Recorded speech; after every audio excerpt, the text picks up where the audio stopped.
E vamos ao trabalho, o professor Dalmo Azevedo contigo aqui, gravando uma cacetada de aula na sequência. Minha câmera tá até saindo de lado já. Voz já tá indo embora, mas não tem problema, estamos aqui para isso. Galera, direito constitucional, tá?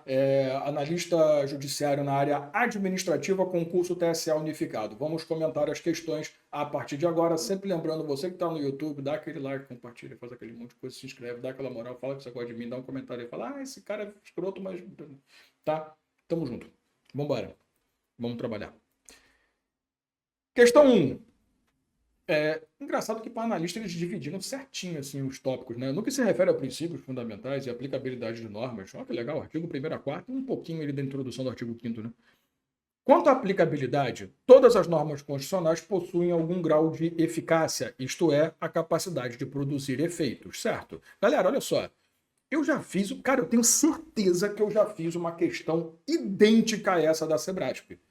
Tá? Claro que você sabe que banca não pode repetir questão, mas ela tem que mudar uma vírgula ou outra. Eu tenho certeza que eu já fiz questão. Eu estou falando, eu já fiz questão recentemente, ou na comunidade ou no programa. Eu não lembro exatamente quando que eu faço coisa pra cacete. Mas, eu fiz uma questão recentemente igualzinha a essa. É só você lembrar que a aplicabilidade de norma, você tem a norma de eficácia plena, eficácia contida e eficácia limitada. Então, só isso já justifica, sim, todos têm algum grau de eficácia. Mesmo que dependa da lei, porque a norma de eficácia limitada pode ser o grande problema. A norma de eficácia limitada, ela cria o direito, só que você não tem como usufruir ele enquanto não surgir a lei que vai estabelecer sua regulamentação. Mas ele cria, então produz efeito. Você entende isso? Cria o direito, cria a obrigação, cria a condição. Então, é isso, tá? Não à toa a gente passa a ter o direito de propor um mandado de junção quando a falta de norma regulamentadora nos atrapalha, né? Então mostra que sim, tem grau de eficácia sim, tá? Então tá certo, bonito, vambora. Aí começa. Ai, pai, o que eu às vezes me incomodo desses examinadores e examinadoras da Sebrasp, principalmente, é que eles olham o analista e falam assim: posso chutar o balde e filosofar. E escrevem textos muito ruins, como esse, por exemplo. É a eletividade de cargos públicos a característica que define de forma essencial o regime republicano. Se você parar para pensar, sim, o regime republicano é caracterizado exatamente por isso. As pessoas que estão ali detendo poder são eleitas, e não é só a eletividade, né, mas também a situação de você ter mandatos a cumprir, então você tem uma mudança constante ali de poder tal. Mas é uma das principais características e é essencial para poder ser a república, coisa do povo, aquela velha história, né? Então, sim, tá certo, tá bonito, tá legal, meio feio, mas parece que o cara pegou o livro de alguém, sabe? E puxou. Tinha uma frase gigantesca, um parágrafo enorme explicando um monte de coisa, e essa frase aí finalizava uma parte. Então pegou só essa frase que ficou um pouco sem contexto. Mas errada não tá certa, sabe? Eu tô só no crítico porque eu sou um idiota. Mas no fundo, não tá errado. Nas fases iniciais de criação, partidos políticos podem ter caráter regional, isso é, sem atuação nacional. Eu avisei algumas vezes para o pessoal que isso iria acontecer, né? Eles iriam cobrar alguma coisa de eleitoral dentro do Constitucional, até porque, óbvio, tem o artigo 17, tem o artigo 14. Então, assim, isso era meio óbvio de acontecer. Agora, não precisava ser tão simples, né? É claro que não. Eles fizeram uma questão parecidíssima para técnico. Então, não, a gente tem caráter nacional, não existe partido com caráter regional. Pode ter diretório, mas não pode ter partido. Questão dada, né? Essa daqui foi muito fácil. Essa daqui é outra. A característica de historicidade de direitos fundamentais está relacionada à concepção de gerações ou dimensões desses direitos. Cara, sim, tá certo, porque é exatamente o que a gente fala. Quando a gente vai estudar dimensões ou gerações, você sabe essa diferença? Quer dizer, sabe como é que é esse negócio, né? Era normal a gente falar gerações. Só que quando você tem a segunda geração de direitos, depois a terceira, e aí começaram a inventar a quarta, quinta, sexta, 18ª, 35ª, começa a viajar muito, a palavra geração dá a ideia de superação. Então é como se uma geração superasse a outra. Então as coisas que a primeira geração trouxe estariam perdidas. Por conta disso, muita parte da doutrina, muitos doutrinadores entendem que o certo seria falar dimensão, porque uma dimensão abraça a outra, ela complementa a outra, ela amplia a outra, né? Então, erradamente não, desculpa, correto, eu estou tão acostumado a criticar esta merda, corretamente a banca resolveu colocar os dois nomes para evitar a fadiga, sabe? Porque se você estudou como dimensão, como geração, não faz diferença nenhuma. E sim, se você parar para analisar os direitos de primeira geração, ou primeira dimensão, segunda dimensão, a característica, eu até falo, né, é baseada na história da Revolução Francesa, principalmente, mas você tem essa evolução histórica, você tem essas revoluções sociais caracterizando a evolução. Então, num primeiro momento, é os direitos individuais, depois passa para um direito coletivo mais específico, depois para um direito coletivo mais amplo. Então, assim, sim, perfeito. É a historicidade, ou seja, a história, a evolução das coisas é que faz com que surjam novas dimensões, que aí começaram a inventar aqueles papos lá de a dimensão cibernética, a ideia de engenharia genética e por aí vai, tá? Então, sim, perfeito. Desnecessária a questão, mas está certo. Agora vamos para o normal, né? O Conselho Nacional de Justiça, enquanto órgão de controle do Poder Judiciário, e aí está aqui no artigo 103b, tá? Parágrafo 4º, compete ao Conselho o controle de atuação administrativa e financeira do Poder Judiciário, então sim, é um órgão de controle. Possui competência tanto para editar ato normativo quanto para fiscalizar os tribunais a fim de que cumpram os referidos atos. E está aqui no inciso 1º, zelar pela autonomia do Poder Judiciário e cumprimento do Estatuto da Magistratura, podendo expedir atos regulamentares no âmbito da sua competência ou recomendar providência. A única diferença é que ele colocou ato normativo aqui e aqui ato regulamentar. Se você estudou corretamente poder regulamentar e normativo, você sabe que é praticamente a mesma coisa. Tem uma diferençazinha técnica em relação ao decreto autônomo, mas isso é direito administrativo. Então, se você marcou que está errado só porque aqui está normativo e aqui regulamentar, você foi numa discussão desnecessária, tá? Porque não faz diferença nenhuma aqui. A função dos dois é a mesma. Um ato normativo ou um ato regulamentar tem basicamente a mesma função, fora o decreto autônomo, que é uma anomalia constitucional, tá? Sem prejuízo da autonomia financeira do MP, cabe ao Poder Executivo elaborar a proposta orçamentária do MP. Não, ninguém falou que deixou de enviar ou que mandou fora dos padrões, não. Artigo 127, parágrafo 3º. Gente, se você acabou de ler sem prejuízo da autonomia financeira do MP e aceitou a resposta, tá de brincadeira. Porque se o Ministério Público é autônomo, inclusive ele é um poder próprio, ele não faz parte de nenhum dos poderes, ele é um cara que tem uma autonomia que qualquer ser humano tem inveja. É óbvio que ele vai definir seu orçamento. Vai passar pelo executivo, que tem que aprovar, colocar nas leis, melhor, colocar na distribuição, seguindo as leis. Se tiver alguma coisa errada, vai utilizar ali a proposta anterior, tá tudo certo. Mas, pô, o Poder Executivo é que não vai elaborar nada. Quem elabora, que aí você está desrespeitando a autonomia do Ministério Público. Né? Não, você está prejudicando sim. Sem prejuízo, caramba, seria um prejuízo gigante a essa autonomia. Tá? Conforme as normas constitucionais vigentes, todos os entes subnacionais, eu tenho cada vez mais visto isso, eles estão voltando a usar essa terminologia, ente subnacional, para falar de União, Estados, DF, municípios, que são as entidades que compõem a administração do Estado, mas que não são o próprio Estado, né? A República Federativa do Brasil, que é soberana. Os entes são autônomos, né? Então, todos os entes são autônomos, perfeito, e estão representados nos órgãos legislativos de caráter nacional. Aqui, para mim, e para qualquer pessoa normal, está errado.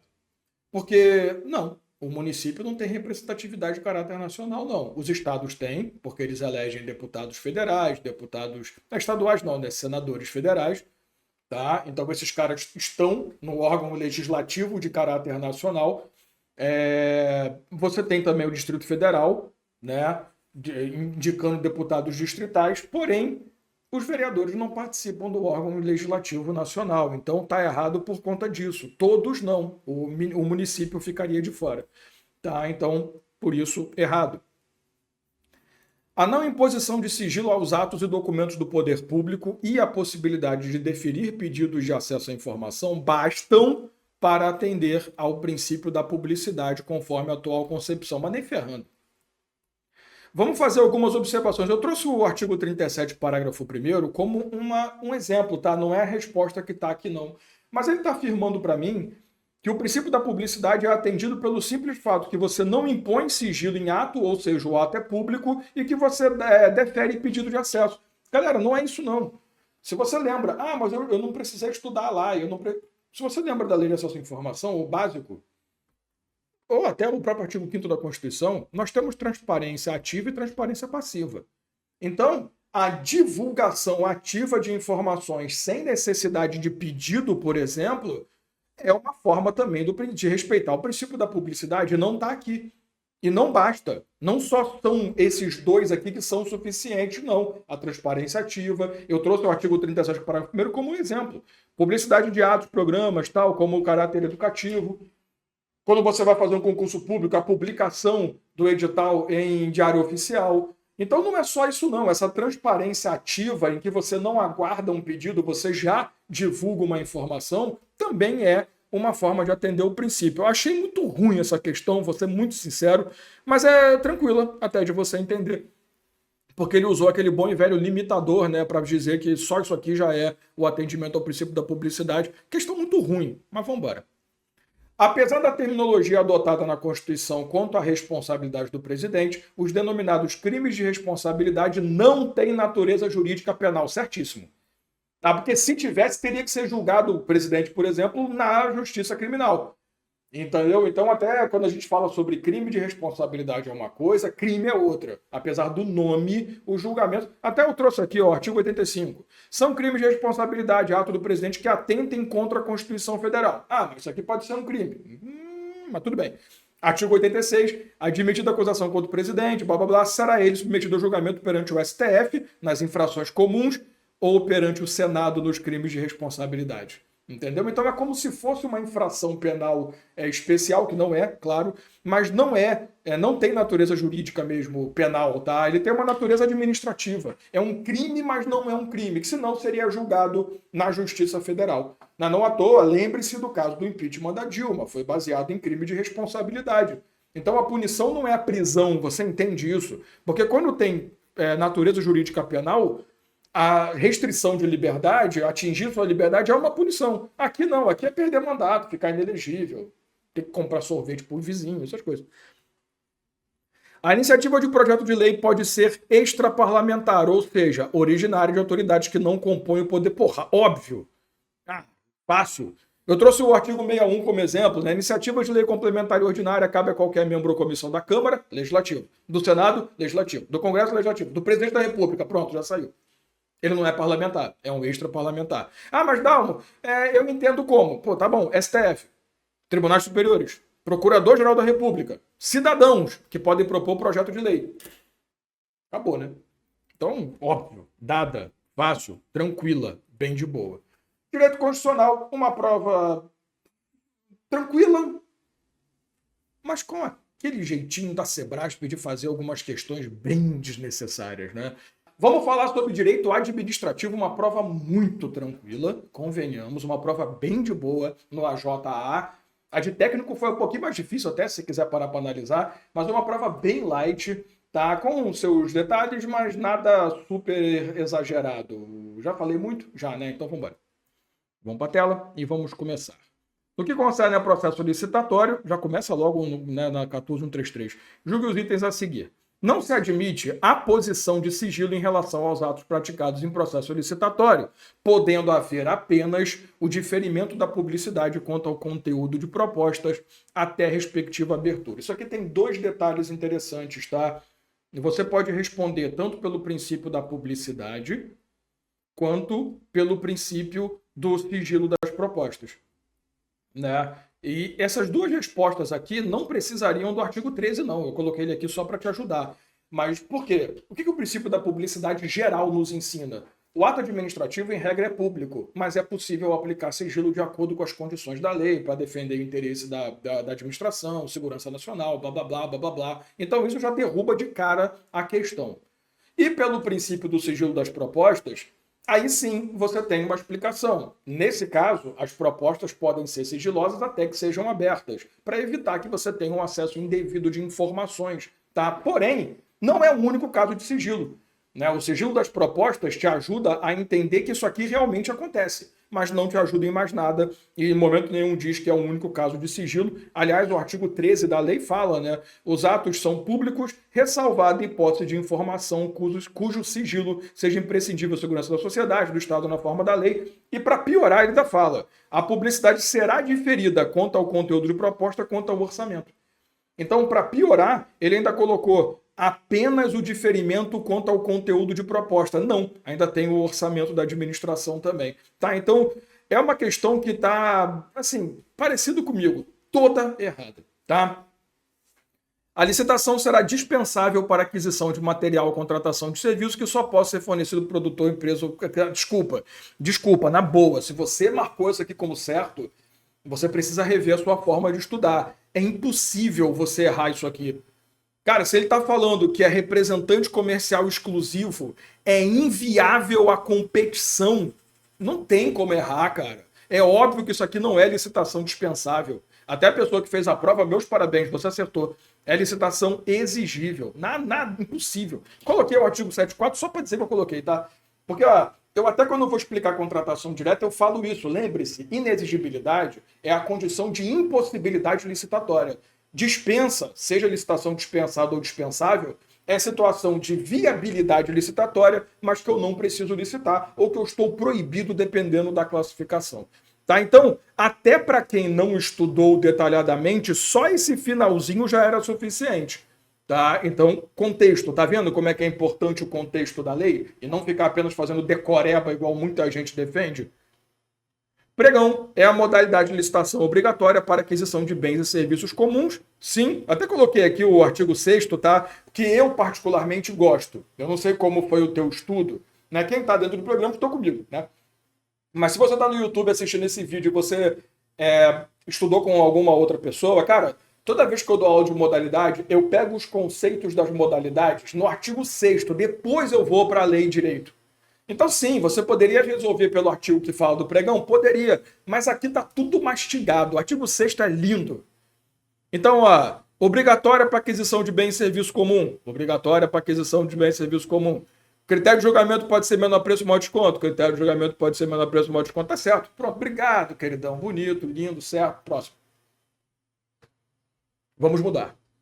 É constitucional que a administração pública delegue poder de polícia a uma sociedade de economia mista de capital majoritariamente público para fins de aplicação de multa. Desculpa, se é uma sociedade de economia mista, é óbvio que é de capital social majoritariamente público, né?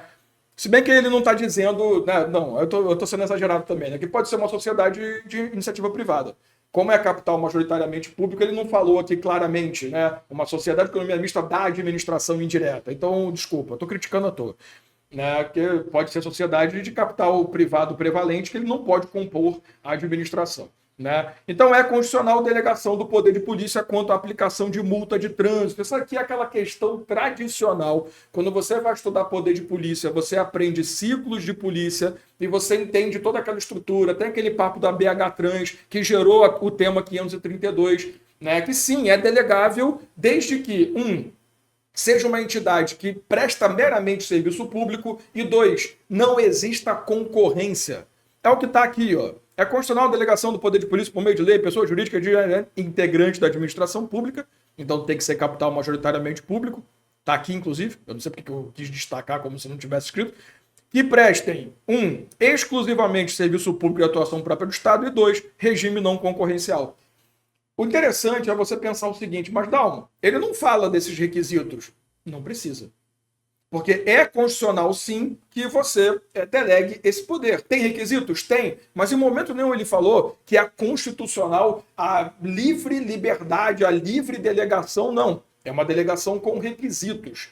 Só que a supressão dos requisitos não torna a afirmativa errada. Porque ele não quer saber os requisitos, ele quer saber se é possível. Então, sim, está certíssimo. Tema 532. Que, na boa, já não é novidade nenhuma. Eu já dou aula disso há tanto tempo que já está... Eu nem falo que é o tema, já está no sangue, já eu falo na aula e vambora. Tá? A investidura em uma função pública de livre nomeação e livre exoneração prescinde de prévia aprovação, certo? Galera, isso aqui eu falo pra caramba também. Eu acho muito legal, inclusive no glossário da comunidade, eu coloquei isso, né? As bancas amam, e a Sebrasp aqui chutou o balde, usou 2 vezes, essa é a primeira. Toda vez que você vê o termo prescinde, o teu cérebro vai automaticamente pro precisa, sabe? Eu brinco muito com isso, porque prescinde, precisa. Não, não precisa. A gente está tão acostumado com o IN, IM sendo algo, né? Não é. Pessoal de português, vai para cá do cara. Você ainda está tão acostumado a ter como negativo. Imprescindível é que não. Não, imprescindível é que precisa. Ah, é verdade. Então, prescindível é o que aquilo que eu não preciso. Ah, então tá. E a banca sabe que isso enrola muita gente ainda. Se você for enrolado ou enrolada, não se sinta mal. Porque isso aqui é tradicional de dar problema. Se você teve aula comigo e errou isso aqui, aí a gente vai conversar muito sério. Eu conheço pessoas, eu vou mandar te visitar. Mas aqui, pelo amor, né? Agora, observação do Dalmo antiético. Saiu o Dalmo professor, veio o Dalmo antiético. Eu vi professor aí de cursinho grande falando assim: ah, mas olha, essa questão aqui é discutível, porque a gente sabe que existem cargos públicos que blá blá blá e não precisa. Se ele falou aqui que é de livre nomeação e livre exoneração, tá claro que a gente está falando, sim, do cargo comissionado, por exemplo. Ah, mas tal, e a função de confiança, que também é de livre nomeação, livre exoneração, ela precisa de aprovação no concurso público? Sim, precisa. Só que ele está falando a investidura em uma função pública. Ele não falou qual. Então ele não chegou e falou para todas as funções públicas. Não. Então, sim, numa função pública de livre exoneração, eu não preciso. Salvo o caso de função de confiança, que seria algo que exigiria um cargo efetivo. Mas, em regra, não precisa. Então, assim, eu acho uma discussão meio vazia demais. Pode ser que essa desculpa funcione. Eu já vi cada discussão idiota e a banca aceitar, e cada discussão super inteligente a banca negar, nunca se sabe. Mas convenhamos, o potencial aqui é de ser certo. Não tem muito o que discutir, tá? Até porque o foco do examinador foi isso aqui. Ele fez essa estrutura aqui, é aquela história do examinador que está fazendo uma questão que parece que nem ele sabe o que está fazendo, né? Mas não tem muita discussão, né? Se você discorda, fica à vontade, tá? Porque eu sei que você pode estar pensando, não, mas tá, é realmente em função de confiança. Pode ser que isso sirva para alguma coisa, eu não acredito, tá? Eu gosto sempre de pensar como examinador, eu não penso como professor quando eu estou corrigindo prova. Isso é uma coisa que, graças a Deus, me diferencia de muita gente. No exercício do poder regulamentar, pode o chefe do Poder Executivo tanto baixar um decreto para fiel execução da lei, sim, que é o poder regulamentar tradicional, né, ou poder normativo, que seria o nome mais correto, aqui ele está tratando como sinônimo, quanto dispor, também por meio de decreto, sobre organização e funcionamento da administração pública federal. Perfeito, que é o decreto autônomo, né, que são aquelas duas situações excepcionais. O problema é que a gente tem que lembrar quais são as exceções. Né, extinção de cargo público quando ele não estiver ocupado e reorganização da administração pública desde que isso não gere ônus para a administração. O problema é que, mesmo que isso implique aumento de despesa, é aqui que fica errado. Até então estava lindo, né? O artigo 84, inciso 6º, lá na linha A, fala isso. Só que aí, quando não implicar aumento de despesa. Então, o errado é o finalzinho da alternativa, mesmo que o caramba, tá? No que se refere ao ato administrativo, eu julgo o item seguinte. Resolução é uma espécie de ato administrativo por meio do qual órgãos consultivos da administração pública emitem opinião sobre assuntos técnicos ou jurídicos. Se a opinião não é resolução. Meu Deus, né? A resolução é um ato normativo. Um parecer, um enunciado, uma certidão, aí sim a gente estaria diante de ato... Cadê o termo? Ele nem fala, né, do tipo que seria o ato enunciativo ou um ato declaratório, né? Que você tem basicamente a demonstração de uma informação ou alguma coisa assim. Tá, então não, a resolução é um ato normativo, ela não é um ato que só dá opinião. Pelo contrário, a resolução cria regulamentação para lei previamente existente. Tá? Então aqui se tivesse um parecer, né, se tivesse uma, sei lá, uma certificação, um laudo, qualquer coisa desse tipo, eu até aceitava. Tá? E detalhe, né, que ele está focando em opinião, então nem certidão não seria suficiente, teria que ser parecer, laudo, alguma coisa desse tipo mesmo. Tá? Então nada a ver, nada a ver. Questão errada, né? Vamos botar aqui o gabarito, só para dizer que eu escrevi, até porque você não entende minha letra mesmo. Segundo o STF, cara, eu não acredito que isso caiu. Eu tô falando sério, eu não aguento mais essa questão. Isso aqui já tem 637 anos que cai em prova e ainda caiu isso aqui. Tô brincando. Que bom que caiu, porque se você sabe, você acertou. Tamo junto. O ato que concede aposentadoria a servidor público é um ato administrativo complexo, pois depende da atuação do ente em que o agente é subordinado e da aprovação do Tribunal de Contas. Perfeito. Né, a gente, ato simples, ato complexo e ato composto. Aí entra aquela história, eu bato muito nisso. O exemplo clássico de ato complexo é a aposentadoria, que antes era tratada como ato composto, até vira súmula vinculante número 3, que vai falar que quando se trata, né, desse tipo de condição, né, a apreciação do ato de concessão inicial de aposentadoria tal não tem contraditório e ampla defesa. Por quê? Porque essa apreciação ela não houve a concessão do benefício antes da apreciação. Essa apreciação é uma etapa da concessão. Por isso que é um ato complexo. Você tem 2 ou mais entidades distintas tendo que tomar uma decisão em conjunto para produzir apenas um ato administrativo. Então, tá certo, é um ato complexo mesmo, tá?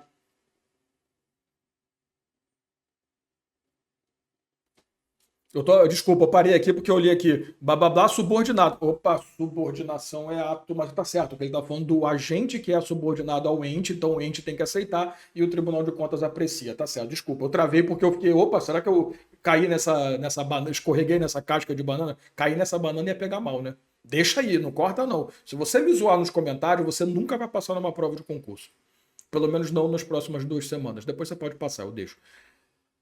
E essa questão aqui também, muito fácil, o direito de regresso do Estado contra o agente causador do dano depende da demonstração da conduta, sim, do prejuízo causado a terceiro, sim, apesar que na ação indenizatória que precede a ação regressiva, isso já está comprovado, e do nexo de causalidade entre o referido prejuízo e a conduta, sendo prescindir 2 a missão. A comprovação de dolo ou culpa. Não, é imprescindível aqui. Eu preciso de dolo ou culpa porque eu estou na ação regressiva. Na ação indenizatória, é uma ação pública. A ação regressiva é uma ação do direito civil, privada. Então eu preciso de dolo ou culpa. Essa parte introdutória, para mim, você já podia falar que está errado, tá? Porque isso tudo aqui é para ação indenizatória. Isso já está comprovado. A regressiva é apenas para você mostrar que a pessoa teve dolo ou culpa e que ela é a verdadeira responsável pelo dano causado, tá? Então, você pode chamar qualquer coisa de errado, mas esse finalzinho aqui já mais uma questão compreensível, né? A responsabilidade civil por danos nucleares, a pessoa que fez a prova bem inteligente e risco integral. Teoria do risco integral, dano ambiental, dano nuclear, né? Situação de DPVAT. Tenham eles sido causados por ato comissivo ou omissivo, independe da existência de culpa. Sim, independe e queria nem falar isso não, mas mesmo que fosse a responsabilidade civil por ato administrativo, né? Teoria do risco integral, teoria do risco administrativo, teoria do risco criado ou suscitado, não importa, não ia mudar nada, né? Independe da existência de culpa. Se é risco integral, eu só preciso mostrar ali que a administração pública ela se tornou a responsável pela manutenção daquele grupo e que houve um dano sob a sua fiscalização, né? Aquela história do garantidor, né? Ou o garante, que é o Estado, por isso que ele responde independentemente de culpa, tá? Tá certo. É isso aí. Vamos começar agora a fazer a correção das questões de gestão de contratos na prova de analista judiciário na área administrativa. Uma provinha legal, alguns pontos ali que eu achei um pouco exagerados de cobrança, mas estava dentro do previsto, faz parte. E boa parte das questões dentro daquilo que a gente tinha avaliado, a questão de preposto, fiscal, sanções, tudo bem jogadinho ali, o artigo 6º, muita coisa bem tranquila, né, para a gente trabalhar. Vamos embora, vamos começar a ver aí para não ficar falando igual um maluco. A respeito da contratação de bens e serviços, os julgos itens a seguir. Para a execução do contrato, é permitido ao contratado subcontratar parte do serviço ou do fornecimento. É exatamente o que fala no artigo 122, tá? Ele pode subcontratar parte da obra, tal, desde que tenha, né, uma autorização pela administração. Observe que a falta dessa informação aqui não tem problema nenhum, tá? Ele fala assim, é permitido subcontratar, só que depende de tal coisa, tá? Mas ele não está dizendo para você que basta ele querer que ele vai contratar. Não está dizendo aqui, é permitido ao contratado subcontratar quando ele quiser, da forma que ele quiser, até porque o termo utilizado é permitido. Então essa permissão tem que ter um pensamento de autorização prévia, pode ser legal, pode ser administrativa, mas assim, é aquela velha história da gente saber lidar com o incompleto certo ou incompleto errado. Aqui não é uma questão de requisito. Ele apenas está afirmando, olha, na execução do contrato, o contratado pode terceirizar uma parte do trabalho. Pô, legal, pode mesmo. Tem requisito? Tem, mas pode, entendeu? Então aqui não tem problema nenhum nele não especificar quais são as condições, porque basicamente ele só queria saber se é possível ou não a subcontratação. Tá? O grande erro seria se falasse é permitido subcontratar todo o serviço, todo o fornecimento, aí sim seria um problema. Toda obra, aí seria um problema. Próxima questão. Considere que no curso de determinado contrato de serviço continuado, que aliás, tanto a prova de técnico quanto de analista cismaram com um contrato de serviço continuado, né? Mas vamos embora.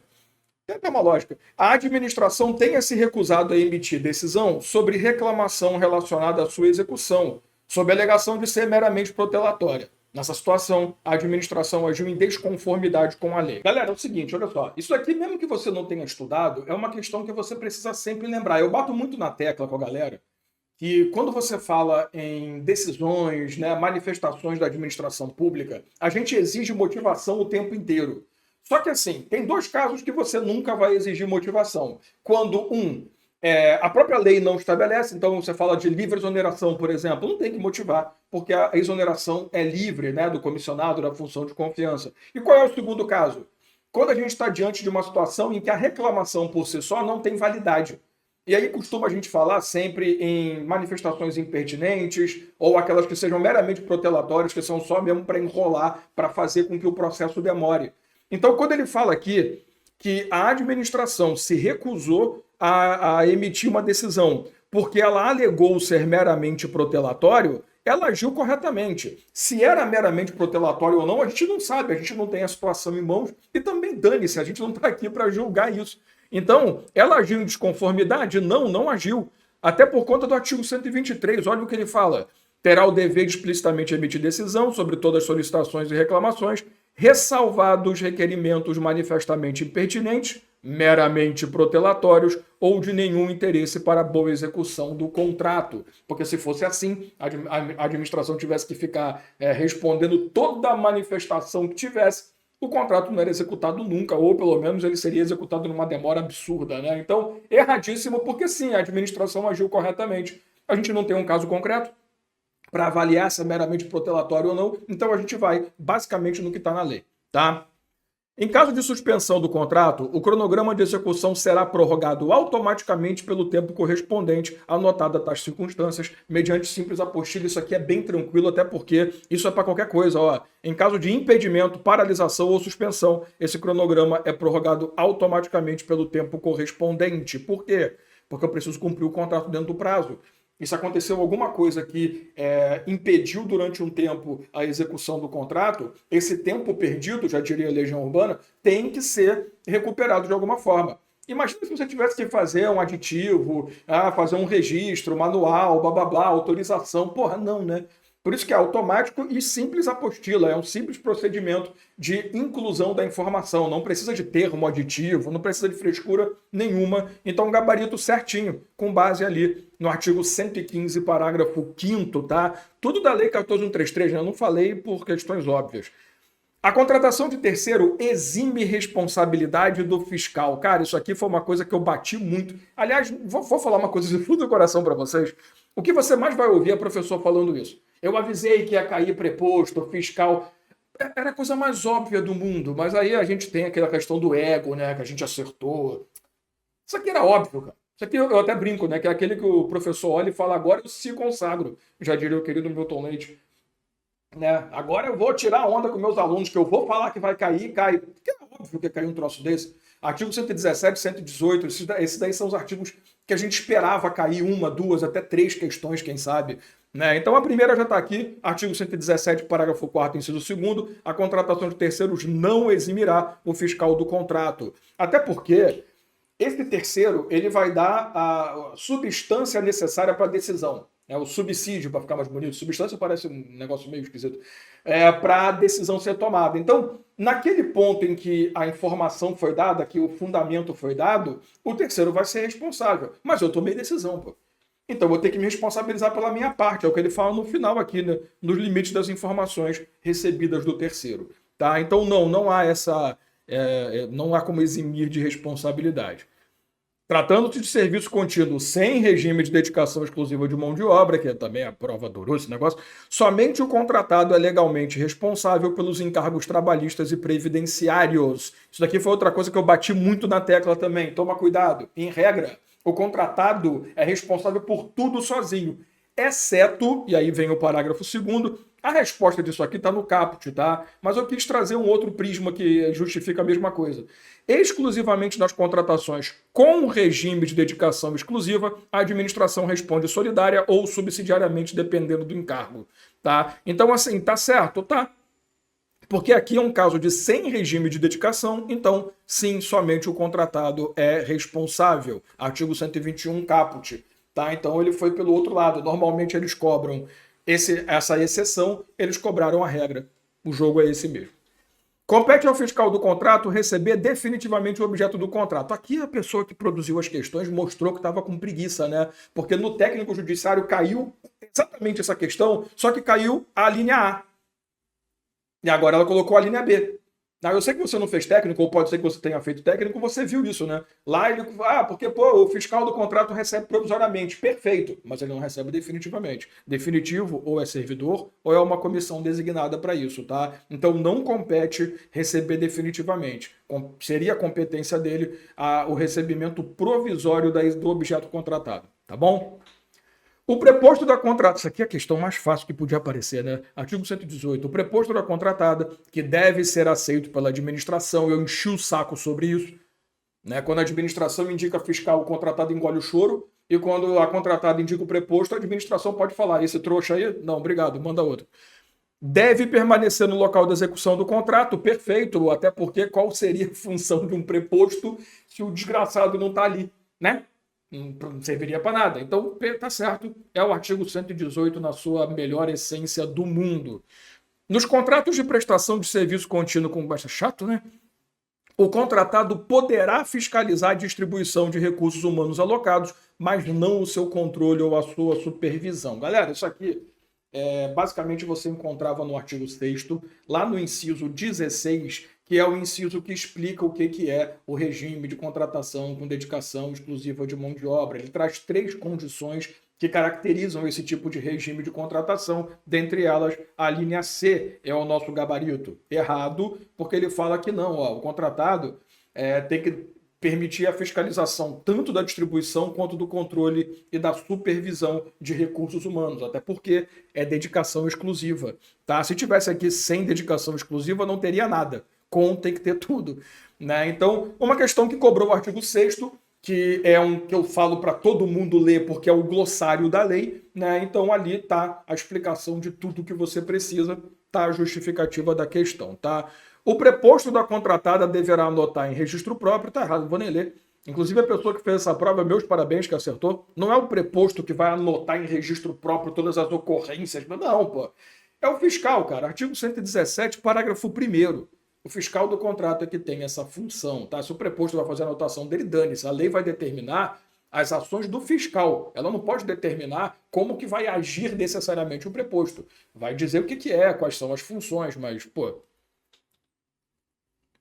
E aí, para mostrar como é que estava bem criativo, né? Se usou o parágrafo 1º, por que não usar o 2º?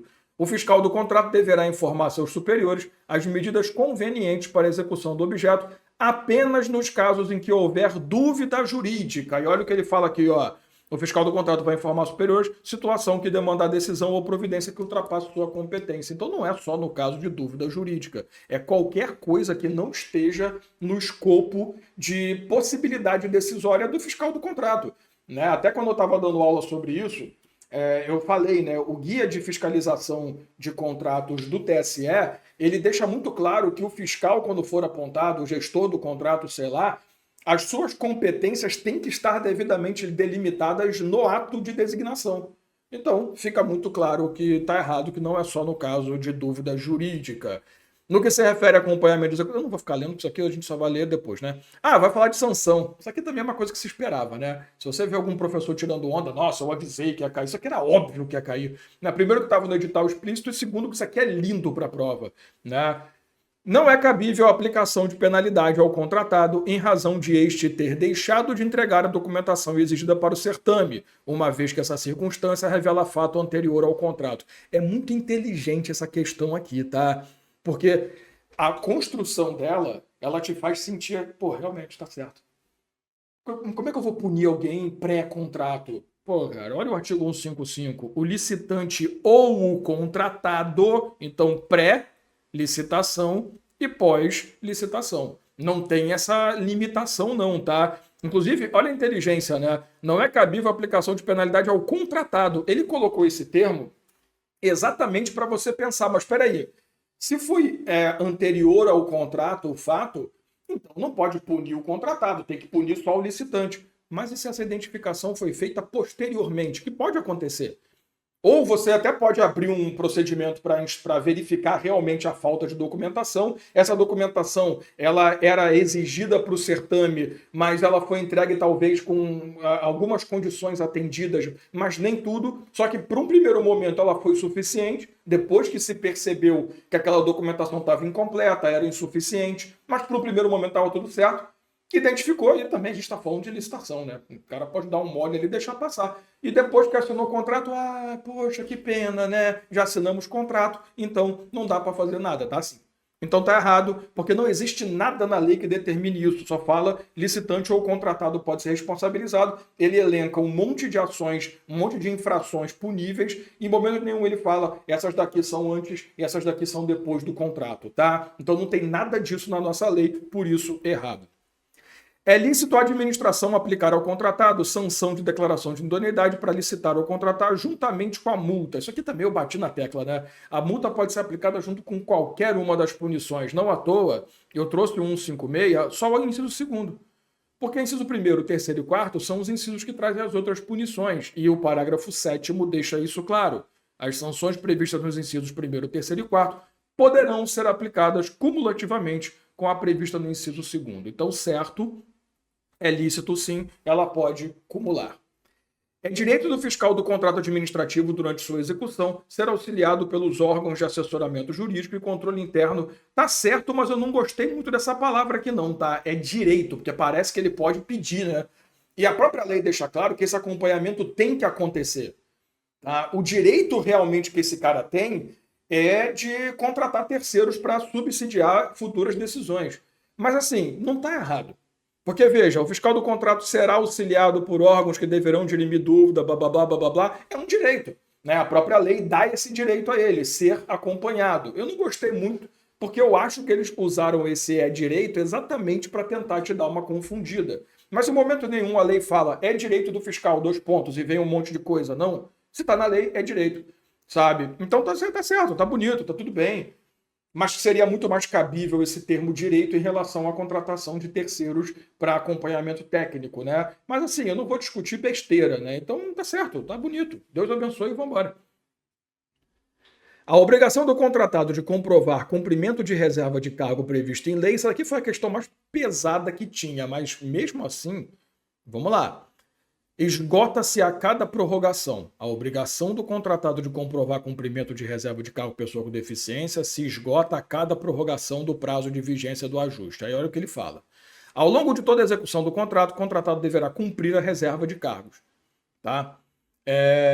Bem como reserva de cargo prevista nas leis, todas as reservas que são previstas na lei de licitação. Sempre que solicitado pela administração, o contratado deverá comprovar o cumprimento da reserva de cargos a que se refere o caput desse artigo, com a indicação dos empregados que preencherem as referidas vagas. Então, falar que essa obrigação se esgota a cada prorrogação, não, pelo contrário, né?